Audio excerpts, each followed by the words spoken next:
Hello friends, अच्छी room में आपका स्वागत है। आज हम आपको पढ़ाने वाले हैं गोल्डन रूल ऑफ अकाउंट्स।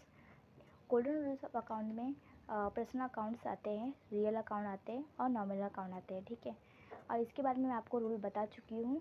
आज हम आपको डिटेल में थोड़ा बताएंगे कि पर्सनल अकाउंट में क्या आता है और रियल अकाउंट में क्या आता है और नॉमिनल अकाउंट में क्या आता है। ठीक है, अब हम बात करते हैं। पर्सनल अकाउंट में 3 टाइप्स है।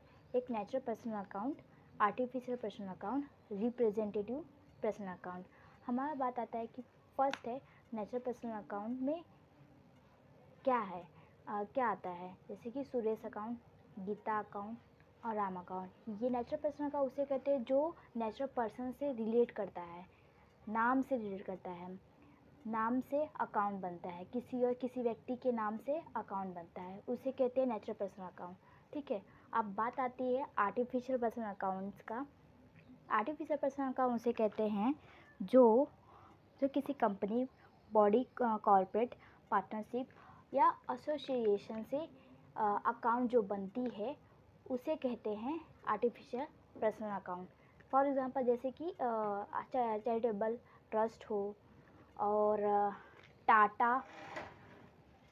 टाटा इंडस्ट्री अकाउंट हो, आलिया सन ट्रेडिंग अकाउंट हो, ABC लिमिटेड। ठीक है, ये हमारे आते हैं आर्टिफिशियल पर्सनल अकाउंट में। अब बात आती है कि रिप्रेजेंटेटिव पर्सनल अकाउंट किसे कहते हैं। रिप्रेजेंटेटिव पर्सनल अकाउंट उसके कहते हैं जिसे रिप्रेजेंट किया जाता है किसी व्यक्ति को। जैसे सिंपल तरीके से बताया जाए, जैसे कि कोई एक व्यक्ति है, किसी और व्यक्ति को रिप्रेजेंट कर रहा है अकाउंट्स को, उसे कहते हैं रिप्रेजेंटेटिव अकाउंट, रिप्रेजेंट करना। ठीक है, लाइक इसका एग्जांपल ये है कि capital account, salary payable account, rent payable and insurance prepaid, ये इसका एग्जांपल है रिप्रेजेंटेटिव पर्सनल अकाउंट का। अब बात हम करते हैं real personal account. Real account में हम बात करते हैं कि रियल अकाउंट्स में like goods, asset, cash, furniture, land, trademark, patent. Real account में हमारा एक होता है टेंजिबल अकाउंट, एक इनटेंजिबल अकाउंट। टेंजिबल अकाउंट उसे कहते हैं जो उस चीज़ को हम छू सकते हैं, like land and building, furniture, machinery. ठीक है, उसे हम टेंजिबल अकाउंट कहते हैं। अब बात करते हैं इनटेंजिबल अकाउंट की। इनटेंजिबल अकाउंट उसे कहते हैं जो उस चीज़ को छू नहीं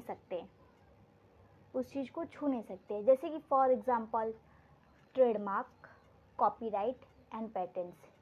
ये हमारे रियल अकाउंट्स में आते हैं। ठीक है, अब बात करते हैं नॉमिनल अकाउंट की। नॉमिनल अकाउंट में जो आता है expense and losses, income and gain, ये हमारे नॉमिनल अकाउंट्स में आते हैं।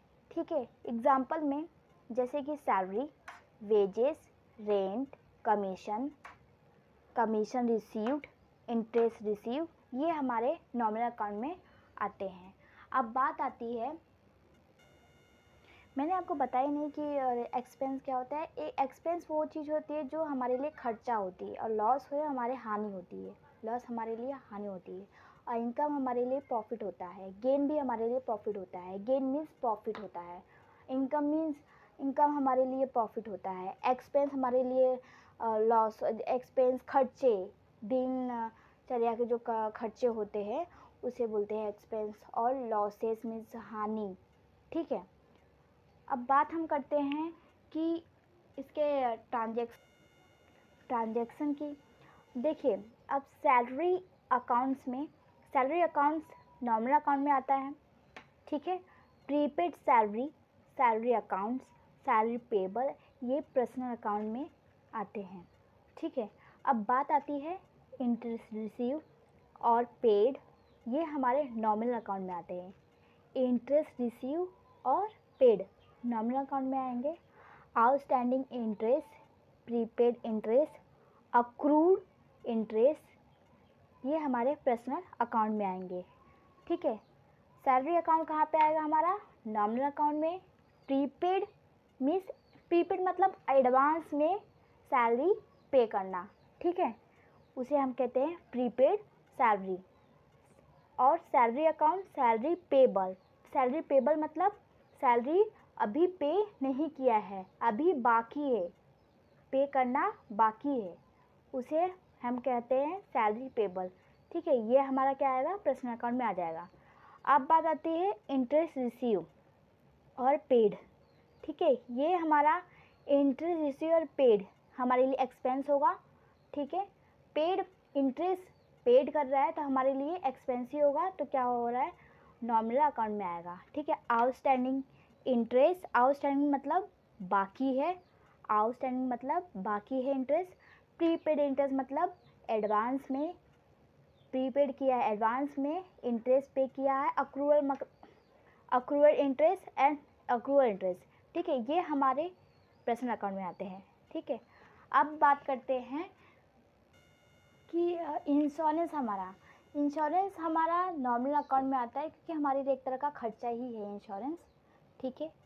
तो इंश्योरेंस हमारा नॉर्मल अकाउंट में ही आएगा, ठीक है। और एक तरह का खर्चा भी है हमारे लिए और इन्वेस्टमेंट भी है इंश्योरेंस, ठीक है। और इंश्योरेंस हमारे पर्सनल अकाउंट में भी आएगा, ठीक। इंश्योरेंस प्रीपेड पर्सनल अकाउंट में भी आएगा, क्योंकि हम हमारा खुद का पर्सनल अकाउंट है, हमारा खुद का इंश्योरेंस है जो हम लोग पे कर रहे हैं, तो पर्सनल अकाउंट में ही आएगा। आज के लिए काफ़ी है, थैंक यू।